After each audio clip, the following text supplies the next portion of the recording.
काल पाण्याची पातळी नदी पात्रात असताना आज अचानक बरसणाऱ्या पावसामुळे पाण्याची पातळी अफाट वाढत आहे। ती सततच वाढत राहिली तर जनजीवन अगदी विस्कळीत होईल।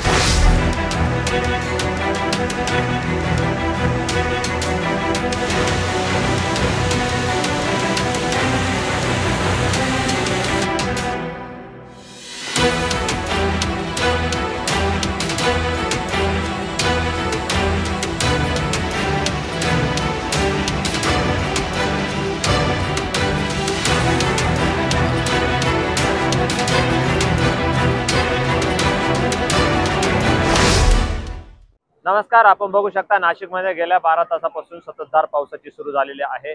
गेल्या 24 तासापासून नाशिकला हाय अलर्ट देण्यात आलेला होता। माझ्या पाठीमागे बघू शकता दुतोंड्या मारुतीच्या गुडघ्याच्या वरती पाणी आलेलं आहे।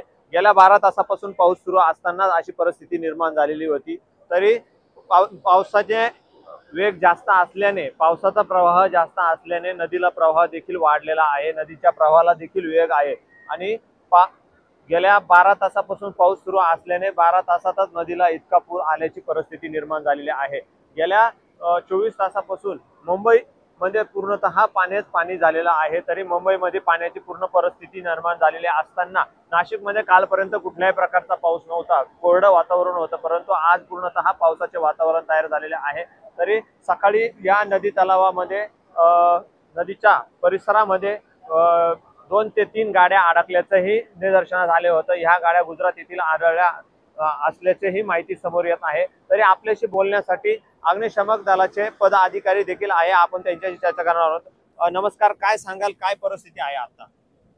सकाळी 7 वाजेपासून राजीव गांधी भवन आपत्ती व्यवस्थापन या ठिकाणी आम्हाला जे फोन आले की गंगापूर धरणातून 2000 क्युसेस पाणी सोडण्यात येणार आहे। तरी आम्ही सकाळी 7 वाजेपासून संपूर्ण भाविकांच्या ज्या गाड्या अडकलेल्या होत्या, काही गुजरातच्या गाड्या होत्या, काही आमदारांच्या गाड्या होत्या, त्या सर्व गाड्या आम्ही सुरक्षित काढून व यात्रेकरूंना सुद्धा सुरक्षित ठिकाणी जाण्यास सांगितले व स्थानिक ज्या आपल्या जीवरक्षकांच्या काही टपऱ्या होत्या तेही त्यांनी सुरक्षित ठिकाणी हलवण्यास सांगितलेले आहे।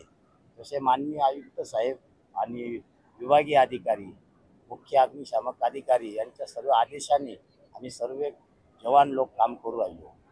पण आता कुठलाही भाविक अडकणार नाही याची आम्ही दक्षता घेऊ राहिलो। आपण बघू शकता मुंबईमध्ये अतिशय पाण्याचा मोठा जोरदार धुवाधार बॅटिंग सुरू आहे। मुंबई पुरी तुंबली आहे। तरी नाशिकलाही तशी परिस्थिती उद्भवू शकते। नाशिकमध्ये गेल्या 12 तासापासून पाऊस सुरू झाला तरी अशी परिस्थिती उद्भवत, काय दक्षता बाळगायला? ही गोष्ट आम्ही होऊनच देणार नाही याची आम्ही अशी दक्षता घेतलेली का सर्व आमचे डिपार्टमेंट, सर्व अग्निशामक विभागापासून तर बांधकाम विभागात सर्वांनी एवढी काळजी घेतली कुठेही आपली गंगामाई तुंबणार नाही, तिला सुरक्षित ठिकाणी कसं आपल्याला घेऊन जाता येईल यासाठी आम्ही सर्व अधिकारी जीव लावून गंगेवर पाहणी करत आहे।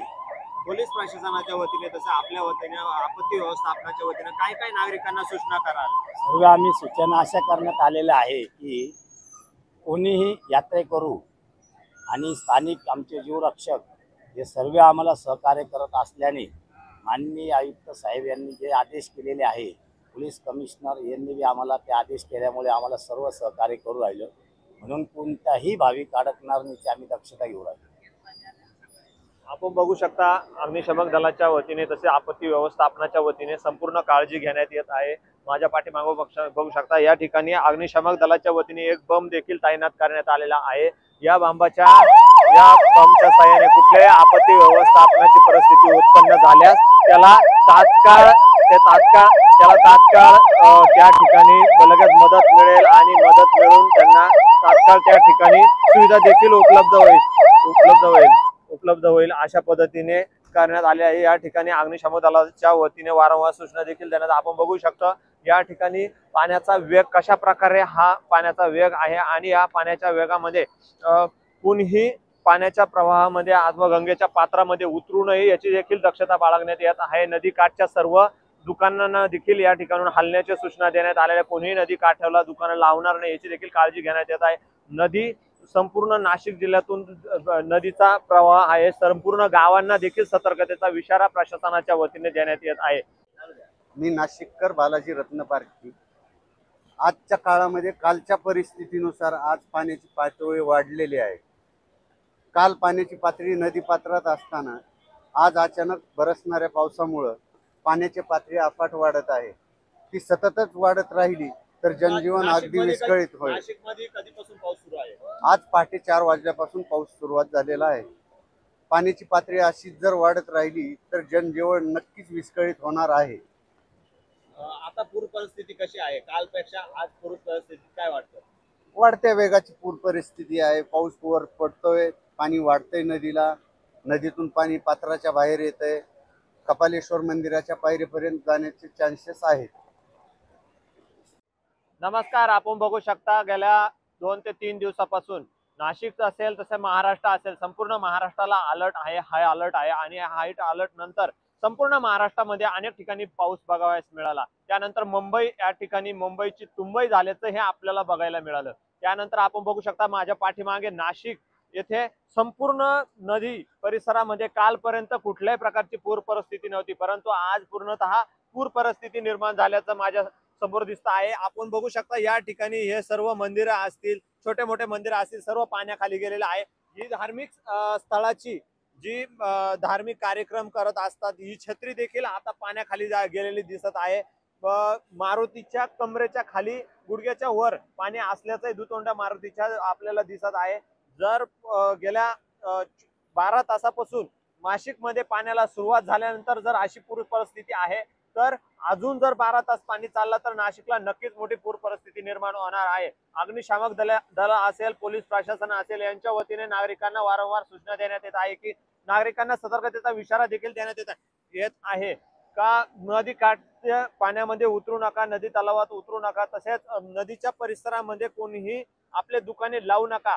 तसेच धार्मिक स्थळ असल्याने श्रावण महिना सुरू असल्याने त्र्यंबकेश्वर आहे, नाशिक आहे या ठिकाणी मोठ्या प्रमाणात भाविक येत असतात. भाविकांची गर्दी या ठिकाणी बघवायला मिळते. भाविकांच्या अनेक गाड्या देखील आज सकाळी या पुरामध्ये अडकल्याच्या आपल्याला बघायला मिळाल्या.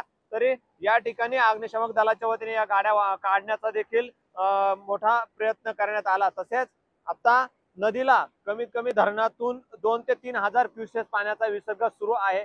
नदी मध्ये पाणी हे इतर नद्या छोट्या मोठ्या नाले तलाव असतील यांच्यातून पाणी येत आहे, परंतु धरणाच्या पाणलोट क्षेत्रामध्ये कायम पावसाची सुरुवात असल्याने पावसाची संततधार सुरू असल्याने या ठिकाणी पाण्याची मोठी आवक आहे आणि पाणी वाढतच आहे. नाशिकला देखील येलो अलर्ट जाहीर केल्याचं आपल्याला दिसत आहे. तरी या परिसरामध्ये कोणीही नदीच्या परिसरामध्ये नदीच्या पात्रामध्ये उतरू नये असे पोलीस प्रशासनाच्या वतीने सांगण्यात येत आहे. पोलीस प्रशासनाच्या वतीने वारंवार सूचना देखील देण्यात येत आहे की नदी पात्रात उतरू नका, जीवाची काळजी घ्या, सेल्फी काढण्याचा मोह टाळा. पोलीस प्रशासनाच्या वतीने वारंवार या सर्व सूचना देण्यात येत आहे. आपण या ठिकाणी बघू शकतो पोलीस प्रशासनाचे अधिकारी देखील या ठिकाणी बंदोबस्तात आहे आणि त्यांच्या वतीने वारंवार या सूचना देखील देण्यात येत आहे. तरी या ठिकाणी नागरिकांना तरीही पाणी आल्यानंतर नदीचा पाणी आल्यानंतर सेल्फीचा मोह आवरत नाही आणि सेल्फीसाठी नागरिक हे पाण्यात उतरत असतात. तरी अग्निशमक दलाच्या वतीने तसेच पोलीस प्रशासनाच्या वतीने वारंवार सूचना देत आहे. आपत्ती व्यवस्थापनाच्या वतीने संपूर्ण नाशिक जिल्ह्यात तसेच नदीकाठच्या गावांना सतर्कतेचा इशारा देण्यात आला आहे. कॅमेरा पर्सन गणेशसह अमोल जाधव, नवराष्ट्र, नाशिक.